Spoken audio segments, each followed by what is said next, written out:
안녕하세요. 저는 작년 5월 8일 어버이날에 충격적인 일들을 경험하고 남편과 이혼을 하게 된 40대 초반 여자입니다. 작년 때 겪었던 사건을 지금에서야 사연 신청하게 된 이유는 요 근래 전 남편의 얼굴을 마주하게 되었거든요. 정말 몰골이 많이 아니었는데 한순간에 사람이 이렇게까지 변할 수 있는지 너무 놀랐었어요. 남편과는 결혼 생활 8년 만에 갈라서게 되었지만 그동안 함께 살아온 게 후회가 될 정도로 그 사람의 행동에 엄청난 충격을 받고 말았죠. 사건이 터졌던 어버이날이 오기 한 달 전에 남편한테 전화가 왔어요. 보통 퇴근할 때는 연락을 하지 않고 바로 집으로 들어오는데 그날은 무슨 일이 생겼는지 전화가 오길래 일단 받았었죠. 남편은 제 목소리를 듣자마자 친구 집들이가 있어서 좀 늦게 들어갈 것 같다고 하길래 아무 생각 없이 다녀오라고 했었어요. 뭐 그때까지는 별로 의심을 하지 않았었죠. 평소에 제 눈에 거슬리는 행동을 했다면 조금이라도 의심을 했겠지만 회사 집만 반복하며 살아왔던 남편이었기 때문에 크게 신경 쓰지 않았었죠. 자기 관리를 철저하게 하던 사람이라 늦지 않게 집에 들어올 거라 믿고 있었어요. 그런데 제가 생각했던 거와 다르게 그날따라 남편은 제가 걱정하고 있는 것도 모르는지 새벽 2시가 넘어가는데도 연락 한 통 주지 않고 있었습니다. 괜히 집들이 모임에 방해가 될까봐 문자 한 통 넣어놨었지만 아예 확인을 하지 않았던 건지 연락을 주지 않길래 전화를 한번 해봤었죠. 밥 먹듯이 집에 늦게 들어오거나 외박을 했다면 그러려니 하겠지만 남편은 자기가 정해놓은 틀 안에서 철저하게 움직이는 사람이었기 때문에 결혼 생활하는 동안 볼 수 없었던 모습이라 오히려 걱정이 되었습니다. 술을 많이 마셨던 건지 핸드폰 전원까지 꺼져 있는 상태였어요. 결국 그날 잠 한숨 못 자고 남편을 기다리게 되었고 아침이 밝았지만 집에 들어오지 않았습니다. 결국 잠 한숨 못 자고 출근 준비를 하고 있는데 몇 분 전까지만 해도 연락이 안 되던 남편이 다시 전화가 왔어요. 잠도 못 잔 상태라 짜증이 엄청나게 올라 버렸었죠. 당신 지금 이게 뭐 하는 짓이야? 이럴 거면 애초부터 집에 못 들어올 것 같다고 말을 하던가. 사람 속 뒤집어지게 이런 식으로 행동해야 되겠어? 아, 어제 내가 술이 좀 과했었나 봐. 분위기에 휩쓸려서 물 마시듯 술을 먹었더니 눈 떠보니까 아침이더라고. 전화 많이 했었어? 기분 상했다면 미안해. 미안하다고 될 일이야? 당신 친구 중에 이런 식으로 무책임하게 행동하는 사람이 있었어? 원래 외박이 잦거나 술을 마셨다면 어느 정도 이해를 했었겠지. 당신이랑 결혼하면서 단 한 번도 이런 문제를 일으킨 적이 없었기 때문에 내가 너무 당황스러운 거라고. 나 지금 출근해야 되니까 퇴근하고 집에 와서 얘기해. 화가 머리끝까지 올라와 버린 상태라 남편의 무책임한 행동에 기분이 상했었어요. 전날에 잠을 못 자서 그런지 저까지 예민해져 있었고 그날 하루 종일 일도 손에 잡히지 않았었죠. 그렇게 힘든 하루를 보내고 집에 들어와 배고파하는 딸에게 먼저 저녁밥을 차려준 뒤 남편이 오기만을 기다렸어요. 평소 퇴근 시간보다 서둘러 퇴근한 남편은 급하게 집으로 들어와 저에게 전날의 행동에 대해 미안했었다고 용서를 구했어요. 그런데 남편의 사과보다 제 눈에 거슬리는 모습이 심기를 불편하게 만들었어요. 전날에 출근했던 모습과 퇴근하고 들어온 남편의 모습이 바뀌어 있었죠. 어떻게 된 거냐고 물어보니 전날에 술에 너무 취한 상태로 뻗어버려 오버이트를 해서 친구 정장을 빌려 입을 수밖에 없었다는 말을 하는데 제 얼굴이 붉어질 정도로 창피했었어요. 다른 집에서 민폐를 끼친 남편의 행동에 너무 화가 났었죠. 눈으로 직접 본 건 아니라도 남편이 얼마나 심각한 문제를 일으켰는지는 확실히 알 수 있었고 더 이상 대화조차 섞고 싶지 않았습니다. 그렇게 좋지 않은 분위기 속에서 제 눈치만 보고 있던 남편이 그날따라 무언가 불편해 보이는 표정을 보이면서 전날 과음을 해서 많이 피곤하다고 먼저 들어가 쉬어야겠다며 방으로 들어가더라고요. 두 번 다시 이런 일이 생기지 않기를 바라면서 들어가는 남편의 뒷모습을 바라보고 있는데 제 눈에 충격적인 무언가가 눈에 들어와 방으로 들어가려는 남편을 다시 부르자 순간 멈칫거리면서 당황한 얼굴로 저를 쳐다봤어요. 나 많이 피곤한데 다음에 얘기하면 안 될까? 꼭 지금 말해야 되는 거야? 무슨 일 때문에 그러는 건데? 다시는 이런 일 없게끔 한다고 말했잖아. 당신 등에 그거 뭐야? 어디 다친 거야? 옷 좀 치워봐봐. 등에서 지금 피가 흐르고 있잖아. 꽤 많이 다친 것 같은데? 왜 나한테 말을 안 했어? 별거 아니야. 신경 쓰지 마. 어제 일이 잘 기억은 안 나는데 잠깐 긁혔나 봐. 어차피 시간 지나면 괜찮아지는데 굳이 보여줄 필요는 없잖아. 그게 지금 말이라고 하는 거야? 셔츠가 빨갛게 물이 들 정도로 피가 많이 흐르고 있는데 오늘 하루 종일 이 상태로 일을 했던 거야? 도대체 술 먹고 뭘 했길래 이래? 남편은 등에 난 상처를 보여주려 하지 않았어요. 제 말을 들으려 하지 않자 화가 잔뜩 올라온 저는 자리에서 일어나 남편의 셔츠를 들쳤고 제 눈에 들어온 건 충격적이게도 무언가에 긁혀 깊게 파인 자국이었습니다. 그런데 누가 봐도 남편 등 뒤에 긁힌 자국은 손톱으로 생긴 상처였어요. 너무 놀란 저는 순간적으로 뒷걸음질 치면서 아무 말 없이 남편을 바라보고 있었습니다. 선명하게 10손가락 손톱 자국이 위에서 아래로 긁혀져 있길래 어떻게 된 거냐고 다시 되물었습니다. 등 뒤에 손톱 자국 그거 뭐야? 당신 전날에 도대체 무슨 일이 있었던 건데? 어떻게 등 뒤에 저런 상처가 날 수 있는 거지? 나한테 솔직하게 얘기하는 게 좋을 거야. 나도 전날에 무슨 일이 있었는지 기억이 잘 안 나. 친구 집에 고양이를 키우는데 나한테 달려들어서 상처가 났었나 봐. 별일 아니니까 신경 쓰지 마. 어떻게 신경을 안 쓸 수가 있겠어. 등 뒤에 손톱 자국이 선명하게 남아있는데 상처가 남을 정도로 심각한데 내가 그냥 넘어갈 수 있을 거라 생각해? 별거 아닌데 왜 자꾸 일을 심각하게 만들려는 건데? 내가 괜찮다잖아. 전날에 집들이 하면서 술에 취해 놀다가 생긴 상처겠지. 기억이 안 나는 걸 어떡해? 기억이 안 난다고? 지금 그 말을 나보고 믿으라는 거야? 솔직하게 얘기해. 당신 어제 집들이 간 거 아니지?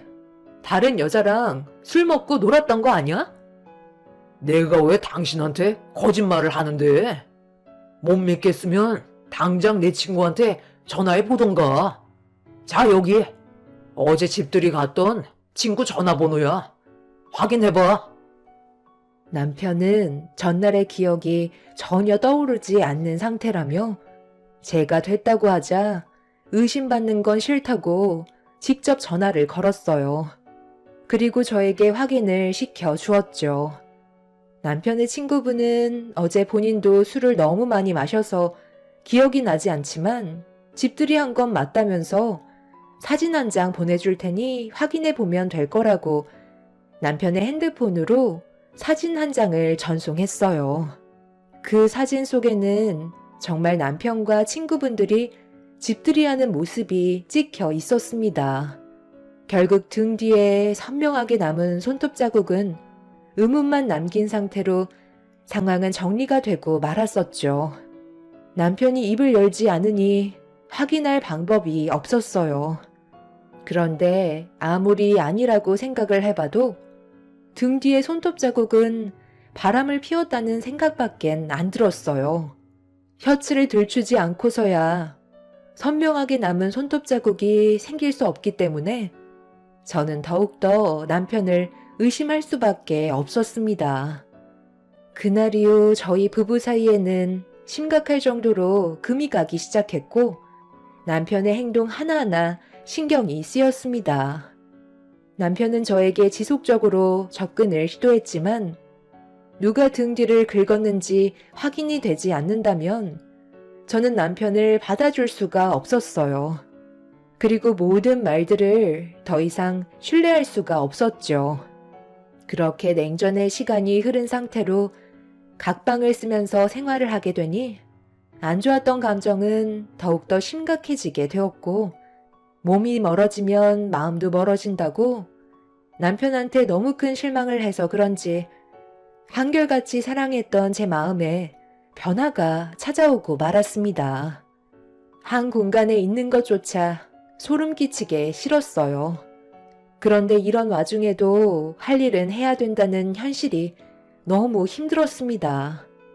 원래의 계획대로라면 어버이날 시댁에서 모두가 함께 모여 식사를 하기로 했었는데 이런 문제가 터지게 되니 어버이날 때 시댁에 가고 싶지가 않더라고요. 하지만 남편은 이런 제 마음을 모르는지 시모와 전화통화를 하면서 다음날 늦지 않게 도착하겠다고 대화를 주고받고 있었습니다. 저만 심각한 상태였어요.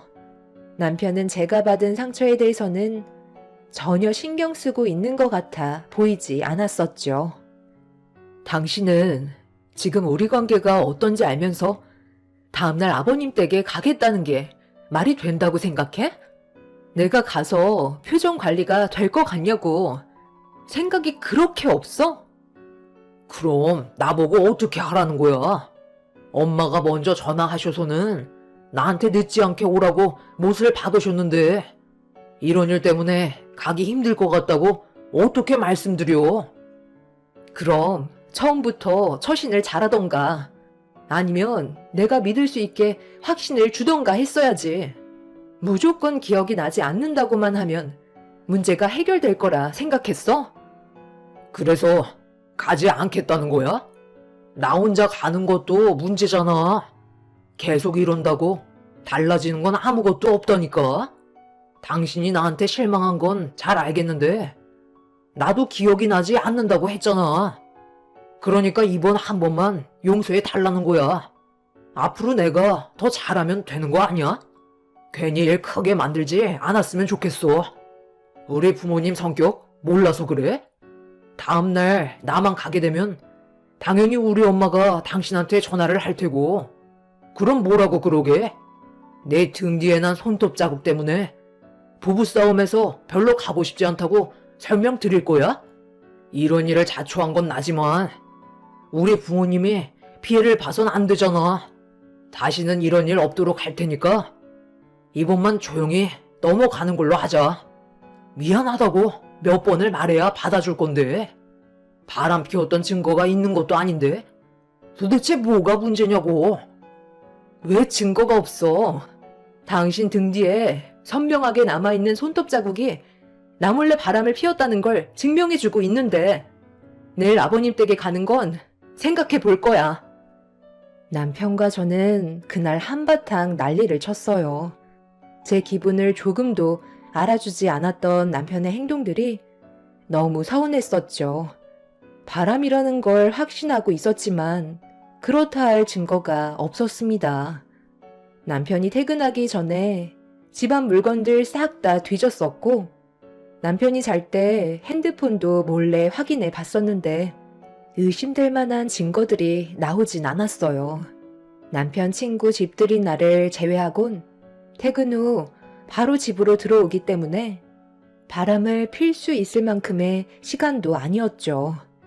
정말 시댁에 가고 싶지 않았지만 괜히 또 싫은 소리 듣게 될까봐 어쩔 수 없이 다음날 남편과 시댁으로 향하게 되었어요. 저희가 제일 늦게 도착했는지 이미 시댁 식구들은 전부 자리에 앉아 식사를 하고 있었죠. 왜 이렇게 늦은 거야? 내가 전날에 일찍 서둘러 오라고 했었잖아. 빨리 자리에 앉아라. 우리가 자주 모이는 것도 아니고 명절날 빼곤 얼굴 보기도 힘든데 한 번 모이는 거 이렇게 시간대가 안 맞아야 되겠니? 그런데 너희들 오면서 무슨 일이라도 있었던 거야? 얼굴빛이 왜 이렇게 어두워? 무슨 일이 있었든지 간에 오늘만큼은 가족들끼리 한자리에 모였으니 서로 웃으면서 하루를 잘 마무리했으면 좋겠다. 그런데 너희는 여기까지 오면서 빈손으로 온 거야? 에이, 저희가 빈손으로 왔겠어요? 미리 다 준비해놨죠. 이번에 엄마가 가지고 싶어 하셨던 명품 가방으로 준비했어요. 그리고 이건 이번에 나온 신상인데요. 아버지의 낚싯대가 부족하다고 저번에 저랑 여행 갔을 때 말씀하신 게 기억이 나서 괜찮은 걸로 몇 개 구입했는데 마음에 드실 거예요. 한번 확인해 보세요. 남편은 이미 시댁에 올 수밖에 없다는 걸 알고 있었는지 미리 준비를 다 해놓은 상태였어요. 시모와 시부는 마음에 드셨는지 기분 좋은 얼굴로 식사를 이어나가셨습니다. 막내 며느리로 들어온 저는 자리에 앉기보다 부족한 음식들은 없는지 이것저것 살피면서 챙기고 있었는데 시부가 할 말이 있으신지 저보고 자리에 앉으라고 하시길래 다시 돌아와 자리에 앉았습니다. 음식을 나르고 있었던 가사 도우미 분들도 자리에 앉으라고 지시하셨어요. 시부는 돌아오는 여름에 해외여행을 계획 중이라며 시간 조율을 미리 하는 게 좋을 것 같다고 말씀하셨죠. 10인 가족이 한 번에 움직이는 건 쉽지 않기 때문에 시부는 미리 계획을 세우고 싶어 하셨어요. 도우미분들도 시댁에서 일한 지 10년이 넘어갔었기 때문에 한 가족이나 다름없다며 같이 가길 원하셨습니다.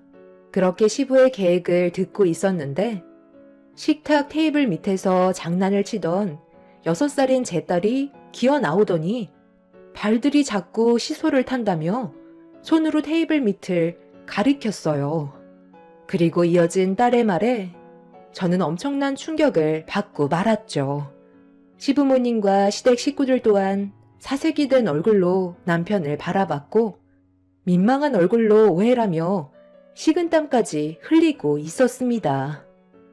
그럼 6살밖에 안 된 내 딸이 지금 거짓말이라도 했다는 거야? 지금 여기가 어떤 자리인 줄 몰라? 어떻게 이런 일을 저지를 수가 있는 건데? 나리가 잘못 본 거라니까. 내가 정신 나갔다고 그런 행동을 했겠어? 그냥 좀 스친 것 뿐이라고. 죄 없는 사람 이상하게 만들래? 당신 정말 왜 그래? 당신 정말 웃긴다. 어떻게 눈 하나 깜빡하지 않고 그런 짓을 저지를 수 있어? 식탁 밑에서 왜 저 가정부 아줌마랑 계속 다리를 비비고 있었냐고. 그만들 해라. 너 똑바로 대답하는 게 좋을 거다. 손녀가 잘못 본 거라고 확실하게 말할 수 있는 거야. 마지막으로 기회를 주는 거니까 확실하게 대답해. 아이, 정말 다들 왜 그래요? 내가 아니라잖아요. 아버지는 아들 말을 못 믿어요. 나리는 이제 6살밖에 안 됐다고요. 표현력이 풍부한 나이니까 그렇게 얘기한 거잖아요. 나도 네가 그런 행동을 하지 않았다는 걸 믿고 싶지만 우리 손녀가 거짓말을 했다는 건 더더욱 믿을 수가 없다. 직접 두 눈으로 확인을 해보면 되겠지. 남편은 식탁 맨 끝자리에 앉아 있었고 마주보는 자리에서 가정부 아줌마가 앉아 있었어요. 그리고 남편과 가정부 아줌마가 서로 다리를 꼬고 비비고 있는 걸 제 딸이 시소를 타고 있다는 말로 표현을 했던 거였죠. 남편은 끝까지 오해라며 발뺌했지만 시부는 직접 두 눈으로 확인을 해보기 위해 집 안으로 들어가셨습니다. 가족 모두가 시부를 뒤따라 가게 되었고 그렇게 모두가 보는 앞에서 시부는 정원에 녹화가 되고 있던 CCTV를 돌려보셨어요. 몇 분 뒤로 돌려서 보는 순간 저는 경악을 하고 말았습니다. 시부가 자리에 앉으라는 말에 모두가 앉았을 때 가정부 아줌마가 남편을 마주보고 앉아 있었는데 다리가 조금씩 남편 쪽으로 가까이 다가가더니 남편의 다리를 툭 건드렸고 그의 응답이라도 하는 듯 남편도 가정부 아줌마의 다리를 툭 건드렸습니다. 그리고 잠시 뒤 시부가 여행 계획에 대해 말씀하고 계시는데 제 딸이 정확한 표현으로 얘기했다는 걸 알 수 있을 만큼 둘은 다리를 꼬은 채 비비적 하고 있었습니다. 그걸 본 제 딸이 식탁 밑에서 나와 손으로 가리키자 엉켜있던 다리를 급하게 풀었지만 이미 제 딸이 모든 걸 목격한 상태였었죠. 저는 온몸에 소름이 돋을 정도로 화가 치밀어 올라 남편의 뺨에 손을 올려 버렸어요. 식구들은 남편과 가정부 아줌마의 충격적인 행동에 경악을 하며 쳐다보고 있는데 시모가 가정부 아줌마의 머리채를 잡으면서 난리를 치셨습니다. 자네가 어떻게 내 아들을 건들 수가 있는 거야? 언제부터였어? 바른 대로 대답하지 않으면 앞으로의 삶이 힘들어질 줄 알라고? 당장 바른 대로 대답 못해? 사모님, 이거 좀 놓고 얘기하세요. 제 머리 다 빠지겠어요. 저도 사랑이라는 걸 할 수 있는 나이라고요. 막내 며느님보다 제가 먼저 마음에 두고 있었어요. 저희는 얼마 전에도 서로를 향한 마음이 진심이라는 걸 확인했었다고요. 제 말을 믿지 못하신다면 등 뒤에 손톱 자국으로 상처가 났으니까 그거 한번 확인해 보면 되겠네요. 당신 미쳤어? 갑자기 그 말을 왜 꺼내는 건데? 오늘이 무슨 날인지 모르는 거야? 저는 전혀 모르는 일이니까 다가오지 마세요. 정말 아니라니까요. 저는 이미 남편의 등에 난 상처를 한번 봤었기 때문에 그 자리에서 털썩 주저앉아 버렸어요.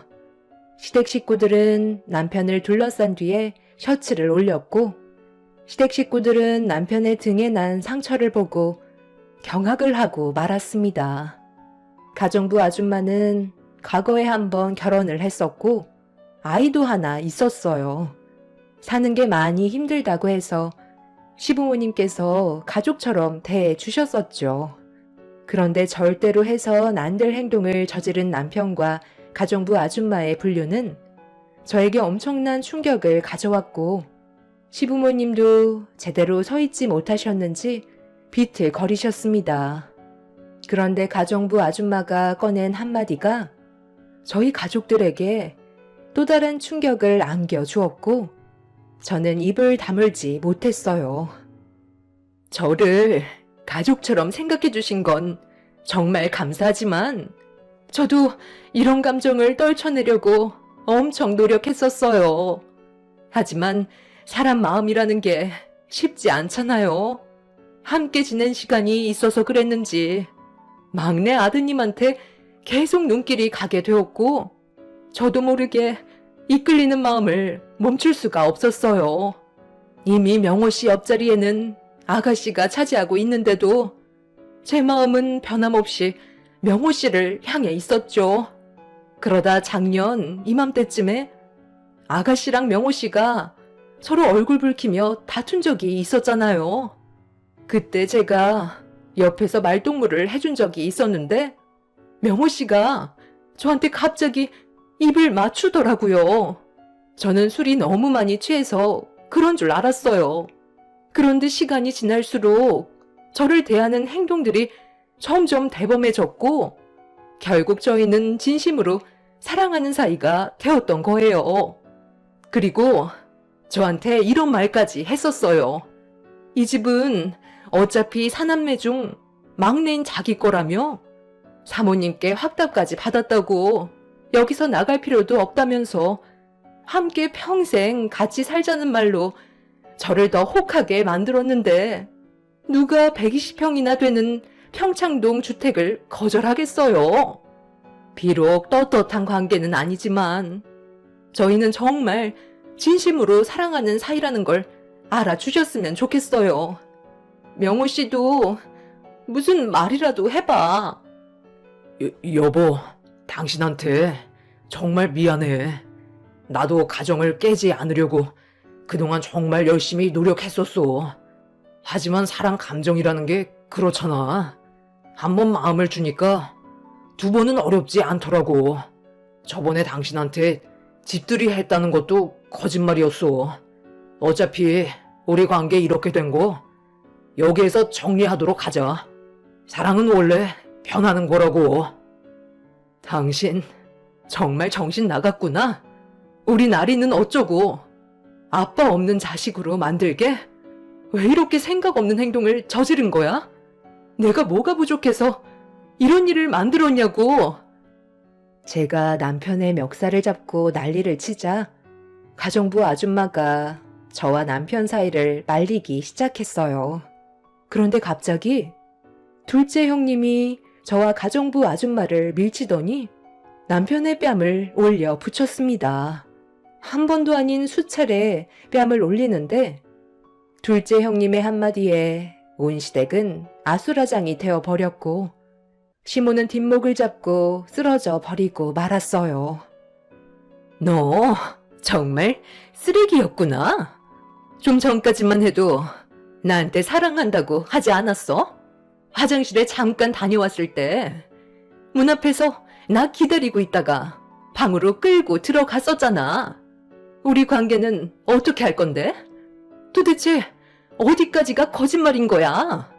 내 몸과 마음을 당신한테 다 줬는데 고작 저딴 가정부 아줌마한테 정을 줘?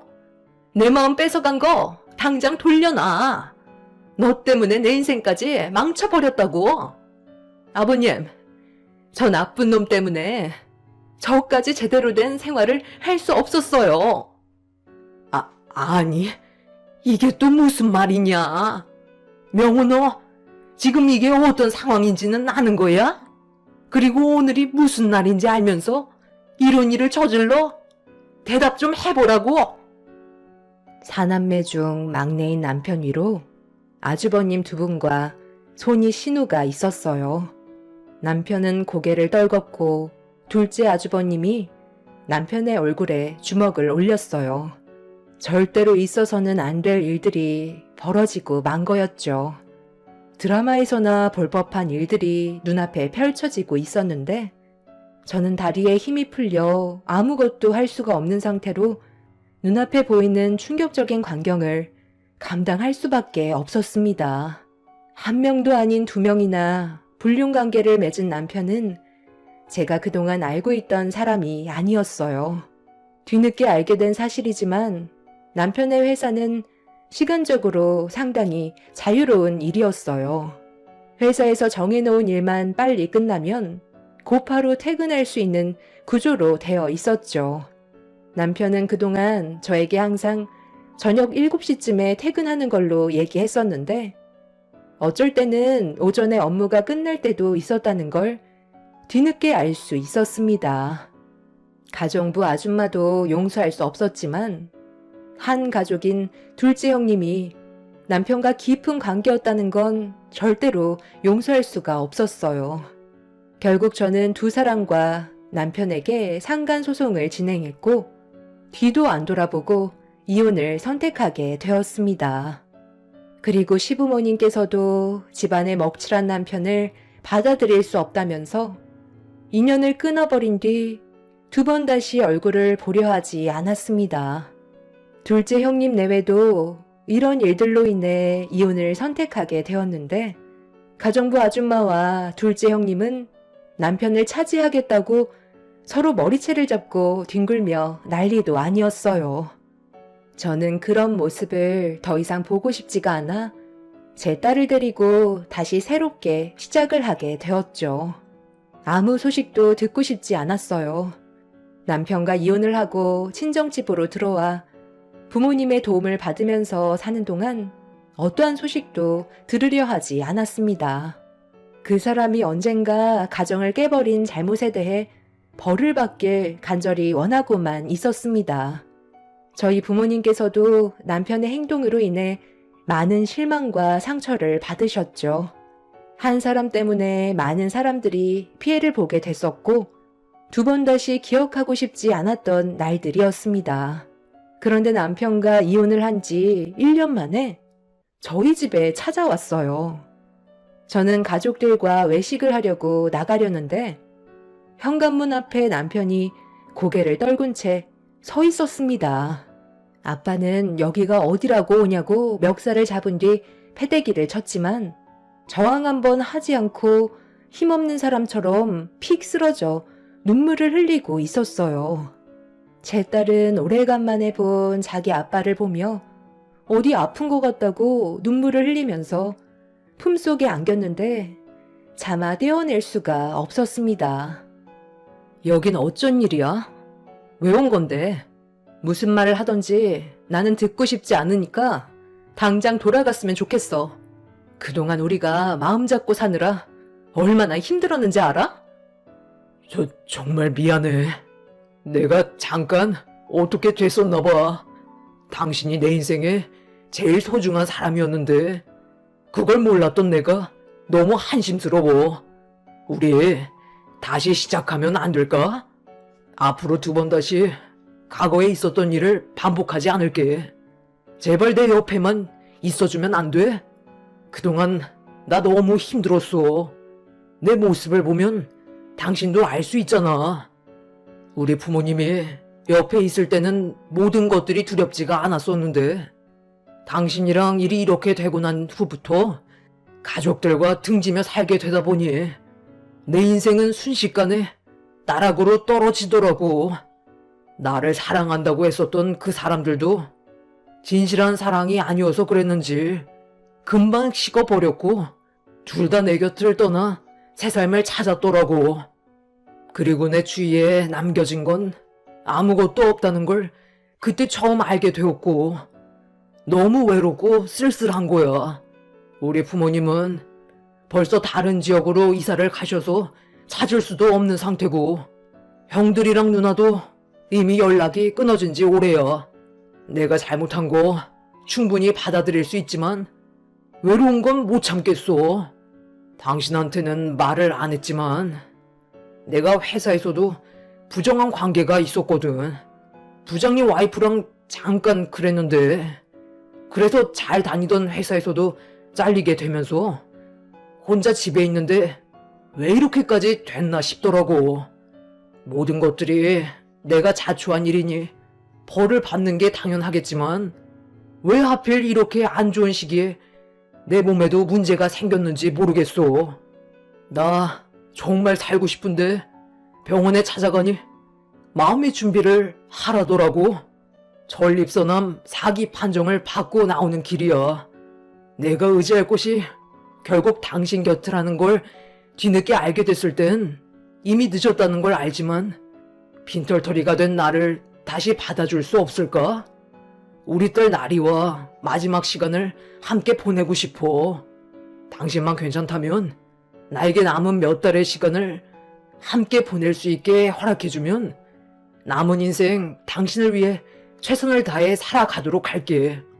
나한테 마지막으로 기회를 주면 안 될까? 이렇게 무릎 꿇고 빌 테니까 한 번만 용서해줘. 남편은 저에게 병원에서 받은 진단서를 보여줬어요. 남편은 전립선암 4기로 길어야 6개월 정도의 시간이 주어진 상태였죠. 전립선암이라는 게 통증도 없어서 쉽게 확인이 될 수 있는 암이 아니라는 걸 그때 처음 알았습니다. 제 딸은 남편의 얼굴이 반쪽이 된 모습을 바라보며 눈물을 계속 흘리고 있었어요. 하필 어버이날 때 찾아와서 저희 가족은 기분이 말이 아니었습니다. 혼자서 즐길 거 다 즐긴 뒤 이제 떠나게 될 시간이 되니 주위에 아무도 없으니까 생각이 나는 사람이 저밖에 없다는 걸 뒤늦게 깨닫고 찾아온 남편이 너무 한심했어요. 처음부터 잘했으면 이런 일도 없었을 텐데 결국 뒤늦은 후회를 해봤자 달라지는 건 아무것도 없었죠. 문제는 그날 남편이 다녀간 이후 제 딸이 계속 아빠를 찾고 있습니다. 또 언제 얼굴을 볼 수 있냐고 저에게 재촉하고 있어요. 침착하게 설명을 했지만 아직 어린 나이라 제 말을 전부 다 이해하지는 못하는 것 같습니다. 불과 어제 일어난 일이고 앞으로 제가 어떻게 해야 될지 모르겠어요. 남편이 자기 핸드폰 번호와 집 주소가 적힌 쪽지를 건네줬지만 이미 법적으로 남이 되어버린 상태고 저는 아직 그날의 상처가 아물지도 않았는데 남편이 암이라는 이유 하나 때문에 제가 옆에 있어줘야 하는 건지 모르겠어요. 여러분들께서는 제가 어떤 결정을 내리면 좋을 것 같으세요? 제 딸을 위해서라도 마지막 순간을 함께 해줘야 되나요? 아니면 그 사람이 세상을 떠나든 말든 신경도 쓰지 않아야 되나요? 시부모님께 전화를 해서 이런 상황을 설명했지만 남편이 세상을 떠나도 신경조차 쓰지 않는다며 전화를 끊어 버리셨습니다. 저도 매몰차게 그 사람을 걷어차는 게 올바른 행동일까요? 머릿속이 많이 복잡한 상황입니다.